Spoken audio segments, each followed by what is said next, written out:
Pupco Studios at Britton and Broadway. This is OU Football with Jake Trotter. I'm Jenni Carlson. Jake, Sooners were off this weekend, no football, but that didn't mean there wasn't any action going on with the Sooners. Sam Bradford flies to Birmingham, Alabama to get his shoulder looked at. What's the latest with the Oklahoma quarterback?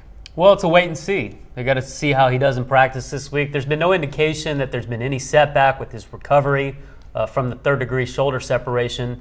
It's just a matter of how he does in practice this week, and I think you'll have a decision from Coach Stoops probably in the next 2 to 3 days at the latest to whether he plays at Miami or not. Bob Stoops talked a little bit during the Big 12 teleconference today about the quarterback situation. Did he shed any more light on what needs to happen in these coming days if Sam Bradford is to play Saturday at Miami? Well, he's got to be able to practice, and maybe not 100% today, but pretty soon he's got to be able to show he can make all the throws, which he didn't do last week. Last week was just sort of a guess and test.